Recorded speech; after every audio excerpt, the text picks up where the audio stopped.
Ladies and gentlemen, boys and girls, welcome to the Doodly Doosty podcast. I just realized I used the old greeting, but I'm one of your hosts, Andee Zomerman. And I'm the other one of your hosts, Aldee. We changed that, right? I know, it's dreamers everywhere. I am so sorry. I went back into my mode, very all gender. these years. I'm sorry. I know. I am so sorry. I really did mean dreamers everywhere.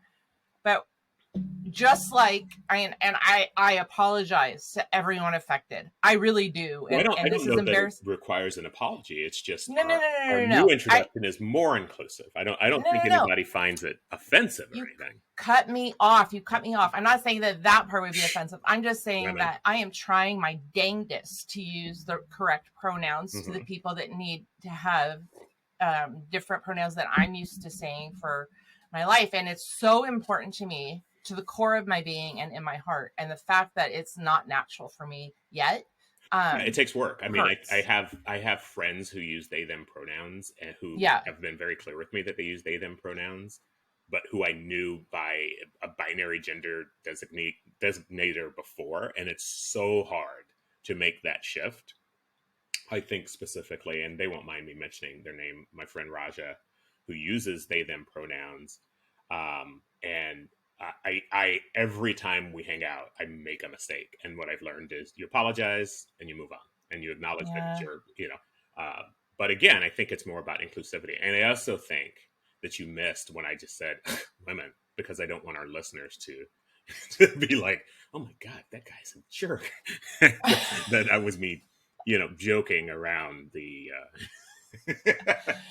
And if you don't acknowledge it and yell at me, it just looks like I'm a jerk. Who doesn't know who says dumb things. The give and take is you're required to get mad at when I say something. I know. I'm just, what can I say? You know what? I'm going to blame it all on today. We are recording on a Sunday, and it is time change Sunday. It is spring forward. I would blame it on me personally, but that's me. I'm still blaming everything on the time change. I hate this day. I like the daylight, but I'm sick of this antiquated system of farm. An hour. It's such a mess. So anyway, well, on to better things. I would like to know how your hip is. We all know you had hip surgery. I would like to know how you're feeling. I mean, you mean like emotionally? Well, I mean, not emotionally. Oh, I would like to know how you're physically feeling. Oh, physically, I'm alrightish.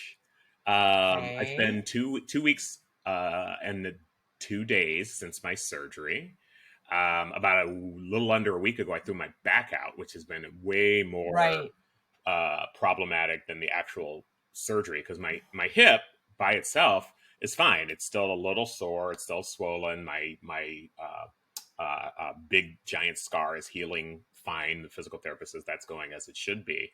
But when I threw my back out, because apparently I was using my cane wrong, then I couldn't stand up for a different reason than the hip. You were using your cane wrong? I didn't know there were ways to use it. There's ways that you're supposed to do it, and I think I was leaning on it too much and kind of hunched over, because in my brain I do things like cartoons. So I think I was sort of doing like old men in cartoons do, as opposed to actually, because I was hunched over instead of standing up straight. And then it caused my back to get kind of wonky. And so here's the interesting thing, and I think I texted you a little bit about this. I am, for most things, a skeptic, and my friend / boss recommended that I try acupuncture. And my back hurt so bad that I was like, I will try anything.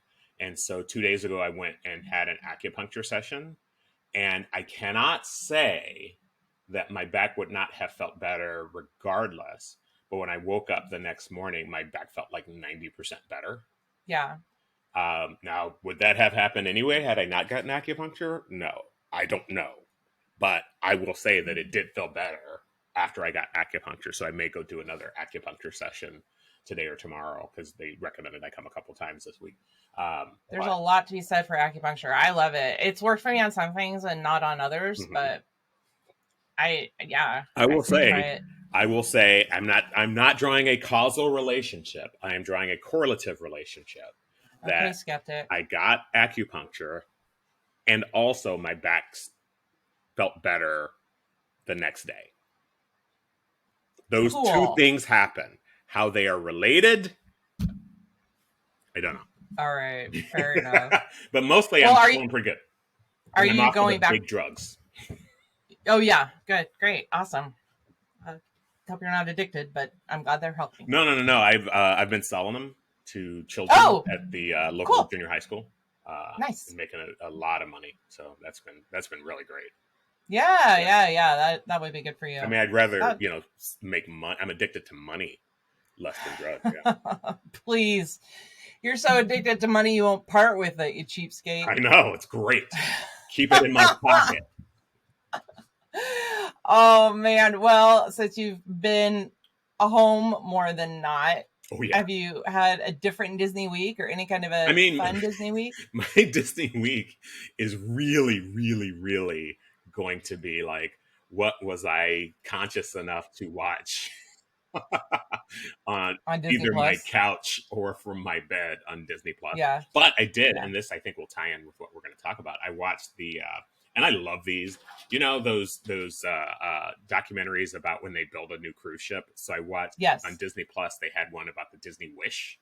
That was just them building the Disney Wish and all the cool things. And I am that kind of nerd where I'm like, ooh, I'm curious about the infrastructure and construction of this weird thing. So that was really cool. And it's funny because I thought it was fascinating, and I love how Disney puts all the thought and detail and really thinks about show in their cruise ships. Mm-hmm. And even with all that, I'm not going to pay the 2 or 3 times it costs compared to other cruise ships to go on. We're going to talk about that. We're going to talk about that for sure. And I know that in past episodes, we've talked about Disney cruises versus other cruise lines and, what's better or what are you missing or all that. We're going to have a little different take today, but based on Al's Disney week of watching the Disney Wish being built. And I will admit that I started to watch that same documentary, and truth be told, I don't care how it's built. I don't care how planes are built. I don't care if things are built. Give me the after effect. Give me what I'm getting on the ship. That's where I was most interested. So, I spent some time watching people's maiden voyage on the Wish, which just happened this last year. Mm-hmm. And I'll be honest, I had not watched those before, strictly for the reason that we were supposed to go on the Disney cruise to Alaska for my 50th birthday, which was 2020. And then COVID, so we moved it to 2021. And then things were still not great. So we moved it off to 2022.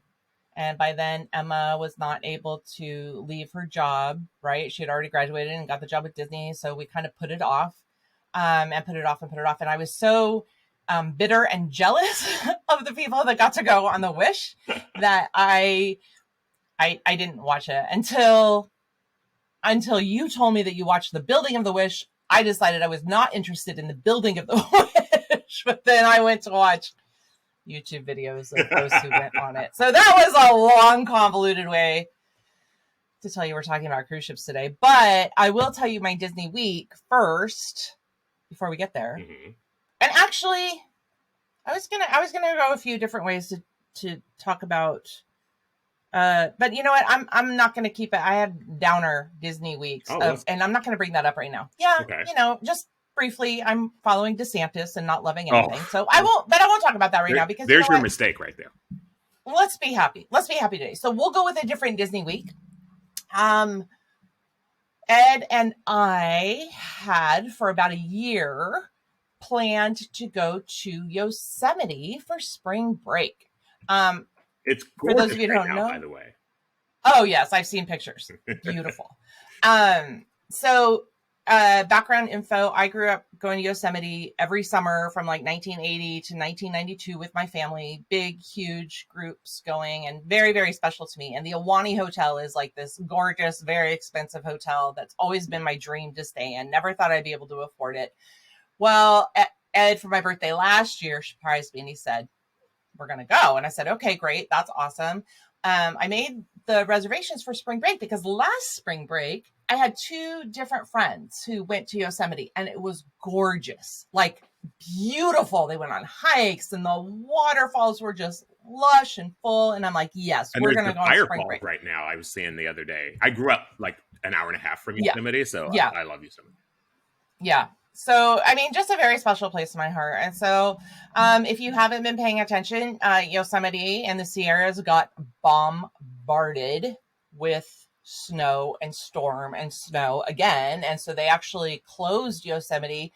And at first it was like until March 5th. And I'm like, well, maybe it's a one-off, right? And so, no, then they extended that cancellation to March 17th. And so now we're like, I don't think it's going to happen for us this year. So and you have to make these reservations like a year in advance. So I'm like, okay, whatever. It didn't work out this time. So canceled those reservations. And Ed's like, well, what else do you want to do? I'm like, I'm good. I'm good. We've got other trips planned this year and I'm good. So then I'm leaving for work and I get this text as I'm in the car. There's a Disney cruise out of San Diego for, I don't know, 4 nights or something like that. And when we've been on cruises and Disney cruises in the past, it's been like, we plan them a year in advance, right? Like, and so this just seems so weird to me that I planned it within the month and we're going on a Disney cruise and the girls aren't going. And the last time we went with the girls didn't go. We came back with the daughter 9 months later. So I definitely don't want that to be happening again. So hold on. Are you blaming Disney for the birth of your daughter? I'm not blaming them for the birth. For the conception? I'm going to say that 9 months after our Disney cruise the first time, we had Emma. And I'm going to say that 9 months after California Adventure opened and we went, our second child was born. So blame? No, not blame. Anyway, so my Disney week is that instead of going to Yosemite, we made a quick switcheroo. And now we're going on a Disney cruise out of San Diego for 4 days to Baja, California. So, woohoo! And so Baja is... Which are you going to? The standard Catalina and Ensenada, or where are you going? Yeah, I laugh even because even this cruise doesn't even go all the way to Cabo. It's not stopping It's not like stopping in Mazatlan. Many cruises out of LA to Catalina and Ensenada. I love Catalina. Yeah. Ensenada, I don't even get off the ship anymore. No, in fact, I wouldn't. I still want to even see if we're getting off the ship for Catalina. I've been. Ed's never been. It's a touristy island. It's cute. But we were way even too late to book any of the shore excursions. Like they're all full up because we booked like a couple weeks in advance. Right. So I'm not worried about it. It might not even be sunny the whole time. I'm just looking forward to getting on the ship and being as introverted as I can on a Disney cruise. And so we'll just see what happens, which is a lot of what I want to talk about today too. Mm-hmm. So anyway, I guess both of our Disney weeks led into what we wanted to talk about today, which is the Disney Cruise Line. So let's get started, shall we? Let's do. I wanted to say a couple things. One, this summer, 2023, they are celebrating the 25th silver anniversary of the Disney Cruise Line, which is crazy to me that they've already been around for 25 years. I feel like it just started. Now, you specifically have gone on Disney cruises. What was the first one you went on? I feel like you went early in the Disney cruise. We did. Yeah. As much as I wanted to go the inaugural cruise, we went the inaugural year. So we actually went, it opened in July of 1998. We went on in May of 1999. Mm-hmm. Disney Wonder, the sister ship to the Magic, mm-hmm. didn't even set sail until August. So when we set sail, the Magic was the only one in the fleet by that time or that was sailing. Here's my little souvenir from that. I mean, other than Emma. But that's cool. That's the kind of so like. You can't really see it. I'm holding up like a replica of the Magic ship, but right here it had the captain sign it for the inaugural year. So I just, it's not. look, I still have the price tag on it. It cost me $25 in 1999. So what do you think that would be today? I don't know. $172. I don't really know math. But so we've talked a little bit about Disney cruises on the show before, but your experience, you've been on multiple Disney cruises with you and Ed, and then once the kids came along with the kids. Yes. And have you been on without the kids since they've been around? No. So this will be your first one. Wait a minute. Are the girls going on this one too? No. Okay. So this was another thing. Without the girls. Yeah. Ed was like, let's go on the. I'm like, we can't go on the Disney cruise without the girls. That would be like ridiculous. And I talked to the girls afterwards. There's no way where they are right now that they can get off for a week. And so we were just like, forget it. Okay, guys, don't be mad at us for doing this. Bye. Right. And I'm kind of curious for our listeners. Well, one, have they been on any of the ships? And two, I know that's usually my ending question, but time change, switching things up today. I wanted to ask any of my listeners too if they've been on the Big Red Boat. And Al, I don't know if you remember the Big Red Boat. I do remember the Big Red. Well, I remember the commercials for the Big Red Boat. Right. Yeah. Right. So in 1989, my friend Laura, Laura, my friend Laura and I, being in college, we went to Disneyland, and we were so excited by the Big Red Boat. Premier Cruise Lines was the name of the cruise lines, and they contracted with Disney characters and things to be on the ship. And we thought, oh my gosh, we're going to save and go on this cruise. And so we did. We saved and we went on this, I think it was a 4-day cruise and 3 days at the park, which at that time was only Epcot and Magic Kingdom. Yeah. So in fact, it was right before Hollywood Studios opened, or MGM Studios at the time.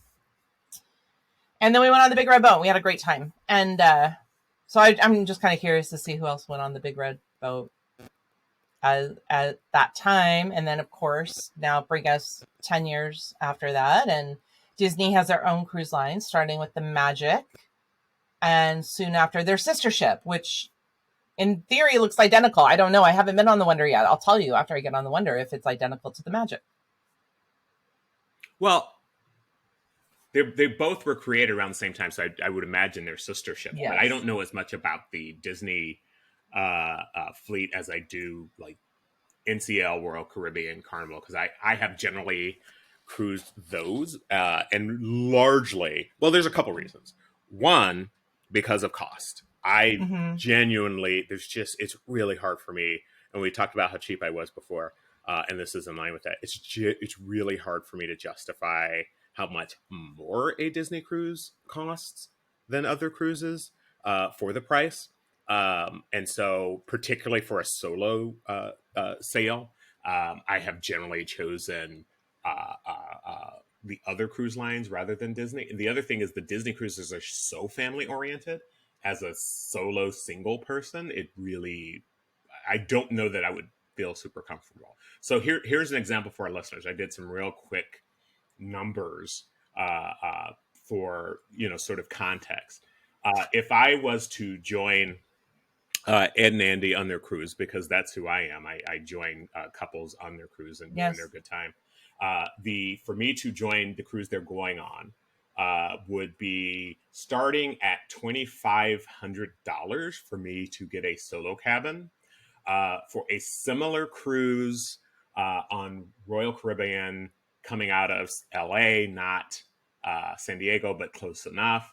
They don't actually have interior rooms, but an ocean view room would be $1,500, so about $1,000 less. And on Carnival, the similar cruise is about $1,000. So the price difference is significant. You should look up, because when he told me that we should take this Disney cruise or whatever, I thought to myself, I'm like, maybe this is the time to try a different cruise line, right? Maybe we don't need to do Disney this time. And when I checked that Royal Caribbean cruise from LA instead of from San Diego, same itinerary, and we got veranda, it was the same price. Yeah, I mean, cruise prices are notoriously volatile. Yeah, I'm not surprised, but in general, the Disney cruise is going to be a lot more expensive. Because like literally, I have the numbers up right now. It's $1,000 difference. And again, I'm cruising under different circumstances, and it may be once you get up to the veranda level, the price equals out. But this is just for me to get myself a room on one of the ships, the 3 different ships. $2,500 for Disney, $1,500 for Royal, $1,000 for Carnival. Now, here's the thing: I won't sail Carnival anymore. I'm not ever doing Carnival again. We did it once. No, once. I used that was to do enough. Carnival, and when I was in my 20s, and now I'm not. I'm just not interested. Mm-mm. I don't want to fight 5 people. But Royal I like, and it's about $1,000 difference.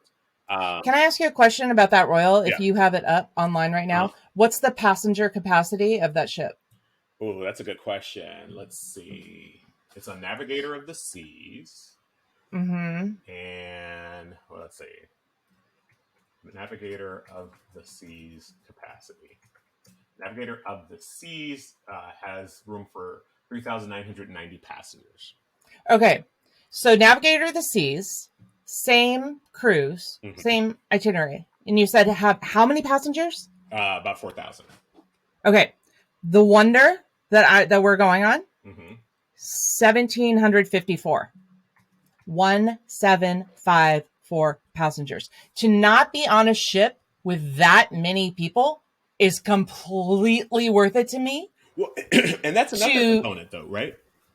I prefer a bigger ship because, and it's counterintuitive. For me, the more people on the ship, the more, not isolated, but the more I feel like I can get lost in the crowd, and I don't have to have, I like being one of many where I'm not like. That's like double the risk of COVID. Well, I mean, look, if we're thinking about COVID risk, we shouldn't be jumping on a cruise ship at all. I know. And I'm already thinking about that too. But I will tell you that if you're really worried about COVID, I would not go on a cruise ship. So I purposely asked that because, and I'm not kidding you guys, on this short cruise that Ed and I are taking, my goal, and this is so weird to say for a Disney cruise, my goal is to stay away from as many people as possible. And so I needed that smaller ship. I know the ship is older, and I know it doesn't have all the bells and whistles and roller coasters that Royal Caribbean does. It's going to be an older ship. And so, well, and see, I find it easier to get away from people on the bigger ships. But here's the other thing that you were talking about. You said it's family oriented, which absolutely 100% it is. However, the first time that Ed and I went, and this last recent time, Emma was already an adult and Annika was perfectly happy in the teen lounge. Okay. So we did not see Annika a lot. She was happy in the teen lounge. The 3 of us as adults were able to stay in the front of the ship where really no kids go. Right. I mean, I honestly think a Disney cruise, I would enjoy a Disney cruise. And I'm curious your take on this because now you've done both Disney and you did do a non-Disney cruise once, right? We've had Carnival and Carnival. that does, and I've done Big Red Boat, so that doesn't count either. My take has always been like on last time I was on Royal, I couldn't get away from kids, and so like that like I went to the adult only section, but the adult only section is only as good as like the people who are willing to like get rid of kids, and even then. Like the adults only section was like 15 and older. And my experience was, that's still kids. I'm sitting there in a hot tub at like 9 o'clock at night and a bunch of 15-year-olds get in the hot tub with me. And I get right out of the hot tub because I don't want to be a 53-year-old man sitting in a hot tub with 15-year-old teenagers, right? Like no, and that's literally what I'm trying to get away from right now. Yeah. Or anybody from ages 11 to 18, I love you to death, but this spring break, I don't want to see you. So that's Disney is 18 and up. You have to be 18. I'm curious about something. Because of your experience, and I have sailed exclusively non-Disney. You've sailed almost exclusively Disney. What do you think is the extra above and beyond that Disney gives you that others don't? And we can dispute whether it's more expensive for Disney. I don't think there is any dispute. You seem to be invested in the idea that it's the same price. I don't think anybody would reasonably make that argument. I don't think it's the same price. I'm telling you that of those 2 cruises to Ensenada, for us to get a veranda, it cost exactly the same amount on Royal Caribbean as it did on the Disney Wonder. And that's the only reason, because I was looking at other cruises. Now, before I do tell you this, I will say, well, I'll say a couple things. I've been trying to stop you for 30 years, and it's been. I know, and I realize I am totally dominating this conversation because I get so passionate about it. This particular conversation. Hey, you want to talk about the construction of the Wonder? I will sit back. You go. Or not the Wonder, but the Wish. You go. You can talk all about it, and I'll just sit here and go, It's really cool because they had this thing where they put Rapunzel on the front. And It's cool. Yay. Oh, God. Okay, that I have to write down. I have to remind you to tell you guys something later. Anyway, is it worth the extra cost? So I'm going to tell you. I mean, is straight it worth up, it? And more to the point, like, what do you think you get for the extra? Because there are areas, particularly as it relates to Disney, that like going to Disneyland is way more expensive than going to Universal. But I still like, I'm not opposed to the extra cost, but I feel like the value is there. The difference between what I get at Universal and what I get at Disneyland, I feel like is worth the value. Having not been on a Disney cruise as opposed to another cruise line, I sometimes go, okay, so is the value there? And this is sort of what I'm trying to sort of gauge, right? It depends on what you're going for. Okay, so I think, honestly, that the way that they do the dining, I like. I know that with other cruises that I've looked on, you have your main dining room if you want to. That's included with the price. Mm-hmm. But then you have like all these specialty restaurants and all these like everything else that's a cost. I also noticed when I was looking at comparing cruise prices that some cruises you have to pay for like your sodas or iced tea or whatever if you get it. And so all of that, everything is included. Kind of a nickel and dime kind of thing, yeah. Mm-hmm. But with Disney, now alcohol you pay extra for on Disney. And there is one adult only specialty restaurant. Okay. That you can go to if you want to. But otherwise, it's a rotational dining experience. Right. And what that means is that there are 3 major dining rooms that all have different themes. So one is Animator's Palette on the Wonder. The other one is Tiana's Place. Mm-hmm. And the other one is Triton's, King Triton's. They all have themes. They all have different shows that go along with it. They're very Disney-fied. Yeah. And the whole thing about Disney cruises is show, right? Like the whole show, entertainment, right? 100%. Royal Caribbean is not trying to put on a show outside of a showroom. Yeah. But Disney definitely is. Now, that being said, Ed and I, there's only one show I want to go to. The Wonder shows were the same as the Magic, which have some of the same shows as the Dream. We were on the Dream. I don't need to see them again. I'm good. I do want to see the Frozen show because I haven't seen that one yet. When I was on NCL a couple months ago, they had Priscilla, Queen of the Desert. So I'm also a big fan of the lines that have the full Broadway productions. Like that was. Yeah, that would be amazing. I'm going to tell you, I have compared cruises in the Caribbean and I have compared cruises in Mexico. Those are the ones where I'm telling you that Disney can give you some value over what other lines can. Mm-hmm. However, that being said, for some reason, Disney wants to charge you 3 times what most cruise lines are in Alaska. Now, other cruise lines like Holland and Princess and Royal Caribbean and Norwegian Cruise Line, they have a few different ships that do Alaska, a few different itineraries.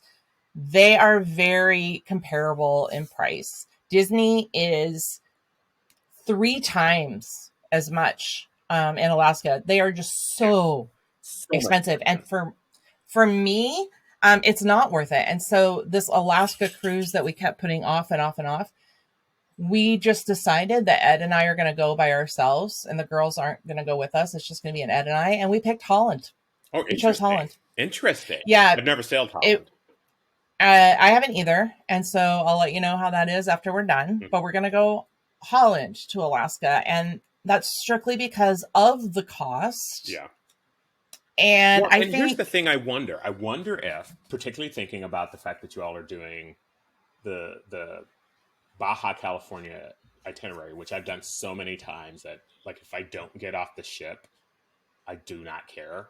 And we don't plan on getting off the That ship. if you're going to stay on the ship, then the extra cost of the Disney might be worth it because the on-ship experience is so superior. But if you're going to spend a lot of time on excursions, then maybe the Disney cost isn't necessarily, because if you're going to Alaska, the point of going to Alaska is not the ship stuff.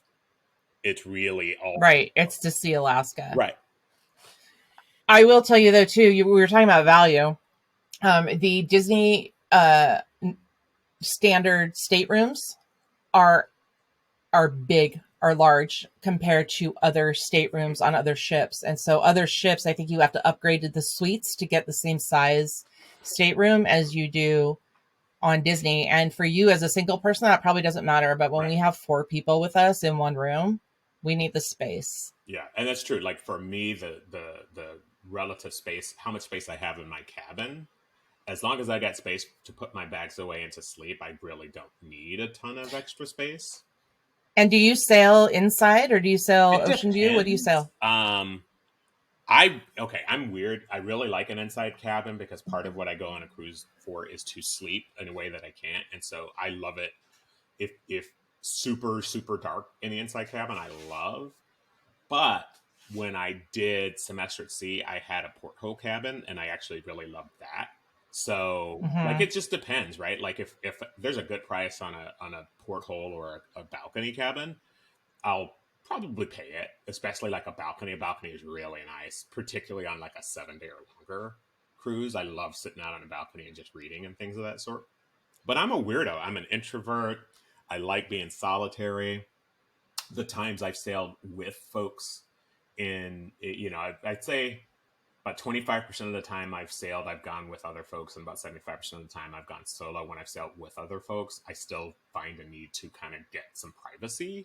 So I think having a balcony is really good, particularly if you're sharing a cabin, because having a balcony gives you the space. And you and I talked about this, that to just be like, okay, that person's showering, I don't feel like I want to cramp their space, I'm just going to go out and have a cup of coffee on the balcony or something like that. I think that can be really more advantageous if you're selling with somebody than if you're selling solo.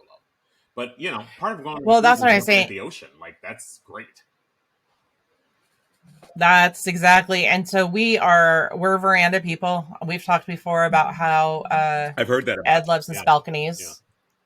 I will tell you though, when we go to Disney World in May, I think I told you this already on a previous episode, but we are going to be staying at Port Orleans, which is a moderate resort and no balcony. So we'll see how Mr. Ed fares without his balcony. Anyway, but that being said, I am to the lobby when he needs to.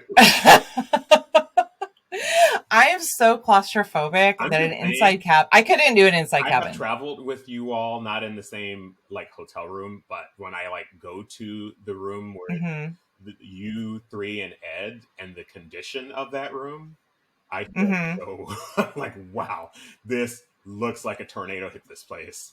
And I am not a married man, but I get it. What are you talking about? Oh my God. This is why we get rooms that have living rooms, so you don't have to see our tornado in our I have seen the tornado. It is truly impressive. Well, if you are someone who does like the bells and whistles and the water slides and all the extra things, I will say that the Magic and the Wonder, being the oldest ships, don't have all those things. That, like, I remember when like Royal Caribbean started to build these big, massive theme parks on water, and I think Disney finally got that once they did the Dream and the Fantasy. Those are sister ships as well, and we were able to sail on the Dream this last time we sailed on the Dream. So nice. The spa was so nice. Things get nicer. Things get more luxurious as they grow. And so then when I saw the Wish, right, people on the maiden voyage of the Wish, which the Treasure, which is coming next year, is the sister ship to the Wish. The Dream is the sister ship to the Fantasy. But all 4 of those ships it's 2,500 capacity. Mm-hmm. So still not as big as. I'm so curious about it, and I think we just have different approaches to it. I've sailed on ships that size, and I've sailed on larger ships. I feel like there's so many more options to get away from people on the bigger ships. I feel like on the there's too many people. But here's the thing, but they're spread out over, like, I feel like on the bigger ships there are so many more like little nooks and crannies where nobody's gonna be. Like my room in the embarkation, like, yeah, there's a ton of people. But like my most recent one I did in Seattle, and I really liked it. I did a solo cabin, but there was like a little spots in the library and a little like nook over by one of the restaurants. Like, I had no problem like getting away from folks in ways that when I've been on smaller ships, I've been like, no matter where I go, like this lobby, everybody's in this lobby, and you know what I mean? Like, that's why we get the room with the balcony, man. You don't go anywhere. I guess, but it seems to me like that's if you get that on either ship, right? It gives you more. I am the world's biggest introvert, even more than you, right? And I feel more ability to get away from people on the big ships. All right, I'll take your word for it because I haven't been. I told you this story, right? As a solo cruiser, when the family wanted me to join them. Have I shared this story on the podcast? I don't know if you have. You can share it again. So I was selling, I think it was a Royal, whichever one has a Johnny Rockets. And it was a 7-day solo trip. And I was having lunch one day at the Johnny Rockets. And this is just one of those things that introverts will appreciate. And I'm towards the end of a book, having lunch, reading my book, and this family next to me, the dad is like, hey, join us. And I'm like, oh, I appreciate it, but I'm almost finished. I'm reading the book. And he was so adamant about me joining him and their family that at a certain point he wouldn't take no for an answer. And I just got up and laughed because he was bothering me. And he was like, oh, are you leaving because of me? And I was like, yes. Like, I know you did share that, for and extroverts understand that you're probably also talking about my dad. My dad, oh God, your dad would totally do that. Your dad is that guy, and I love your dad. But yeah, he's that guy who's like, oh no, there's no possible way somebody could want to be by themselves. And I'm like, exactly, there's a lot of people who want to be by themselves. I am exactly one of them. Not 100% of the time, but sometimes. You're at the end of a book. Like, you're just like, I just want to let me finish my book. Leave me alone. I know. So seriously, I get it. I get that. Also, and I know other ships have this. I just don't know how many other ships have this. How many other ships have their own like island that they go to? The big companies do, but nobody has one on the West Coast. Right. And here's the thing. We're both West Coasters. Yeah. You being in Portland, you have a few better options for Alaska cruises. But because of the West Coast and because of how cruises sort of need international ports, West Coast cruising is not ideal. If you have so many better options if you're in Florida or in the Gulf of Mexico, so Texas, Florida, even East Coast cruises have so many more options of great places for cruising. In California, especially Southern California, it's basically Mexico, and I like Mexico once you get down in it. But Ensenada and Tijuana, not great places to visit. Ensenada, if I never see Ensenada again. Now, we're not getting off the ship in Ensenada. We're just not. Yeah. To me, that's not. I mean, yeah. Here's the thing. Even though I grew up in California and I visited these places a ton, I would much rather do a California Pacific coastal cruise to go to San Diego, Santa Barbara, all those places than to do the top of Mexico cruise. Now, once you get down to Cabo and places like that, Mexico's great. But in general, California at least doesn't have a ton of great cruise options. I think in Portland, you can get up to Seattle a lot easier. In Seattle, you can do a lot of Alaska stuff. Yeah. Seattle and Vancouver, a lot of them leave from Vancouver, Canada too. And I know everybody has told me this. Everybody says leave from Vancouver or make sure you get in the inside passage, meaning that the coastline on the Vancouver side and the Victoria Island side are just gorgeous. I will tell you, this is me being me. we are leaving on our Alaska cruise with Holland. I specifically chose a Seattle departure.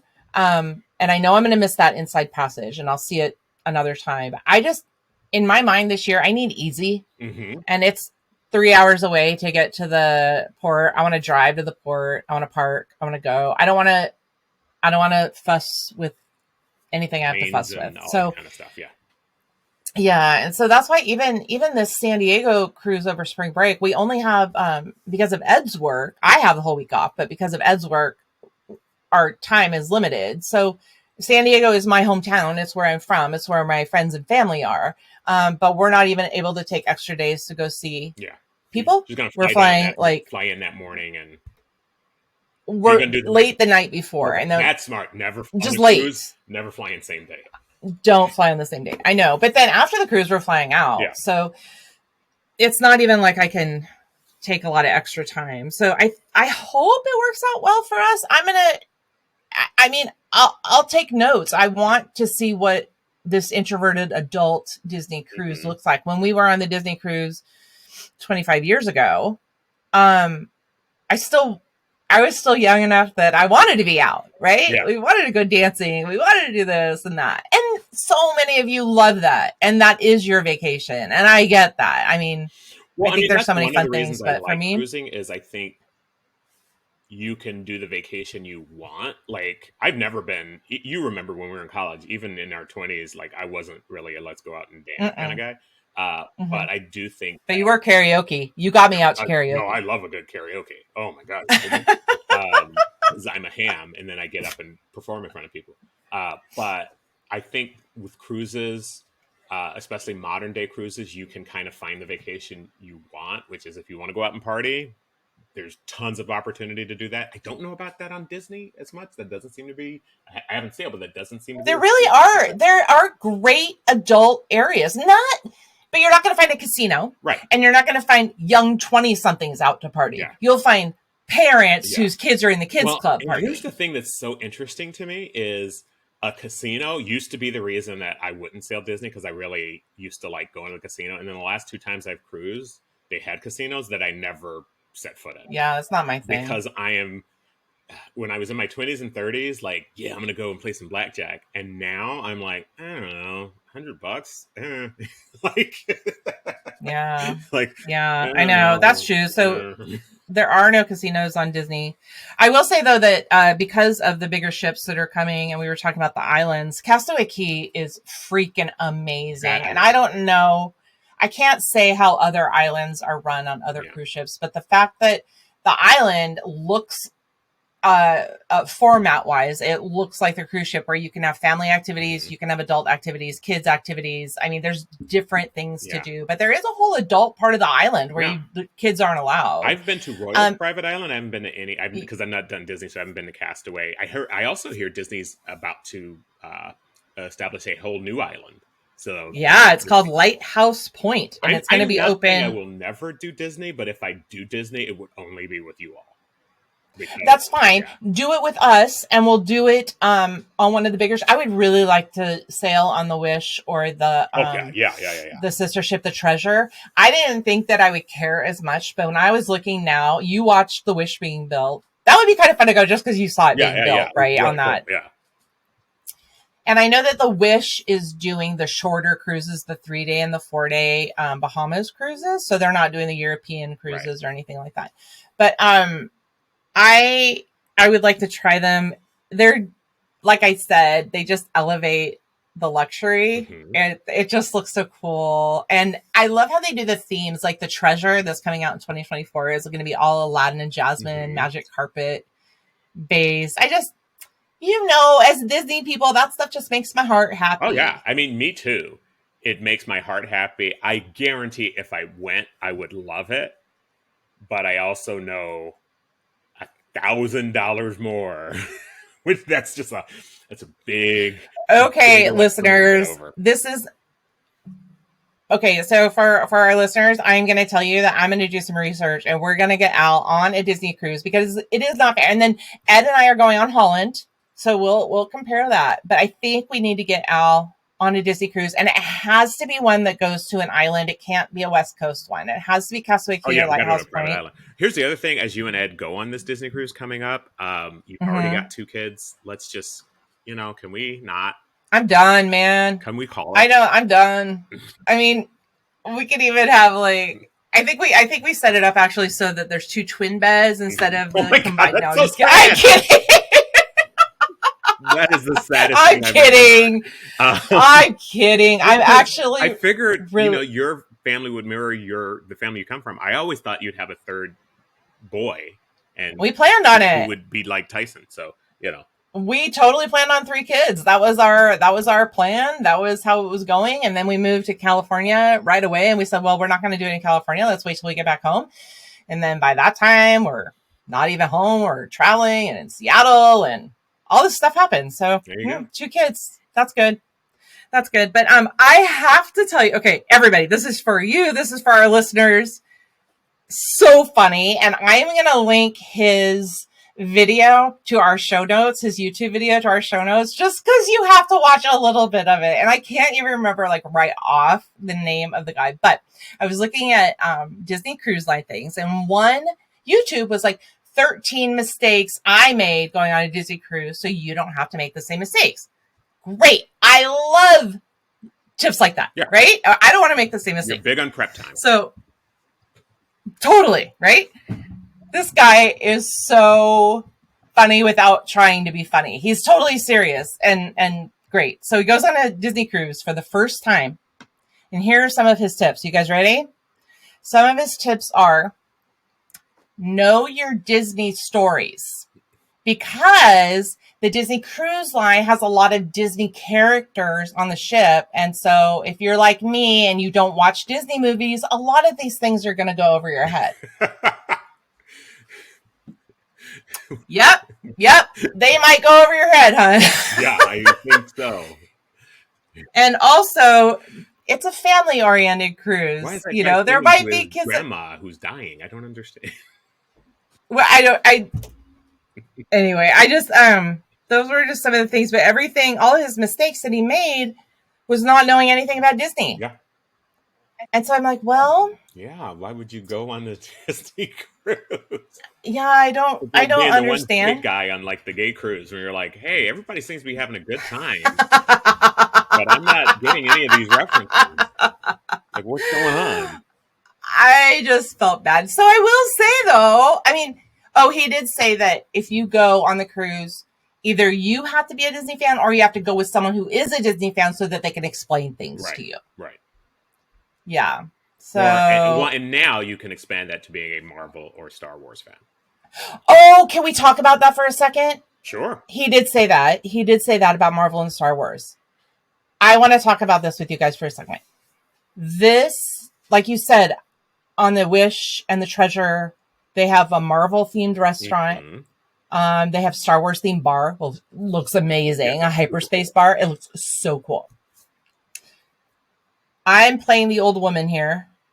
And that's another reason that my heart leans toward the smaller ship with the magic and the wonder, because I'm like, that's too much intellectual property. That's too much studio for me. That's too much pop. I love pop culture. Yeah. I'm a pop culture geek.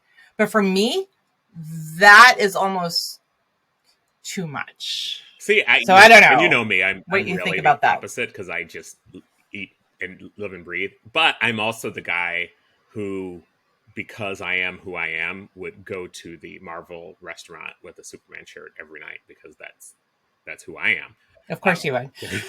Okay, so we're going to have to do that. We're going to have to go on either the Wish or the Treasure so we can do the hyperspace bar and do the Marvel stuff. And the Marvel restaurant, if you look on YouTube, like people have been there, it looks really cool. Really cool. But for me, it's story. It's interactive. It looks really cool. I know. But for me, I want to be OG. I want to be OG Disney. I just want to be animated films. I don't know. I don't know. Hey, I don't know. I mean, it's not like they don't have that stuff. It's just they have more.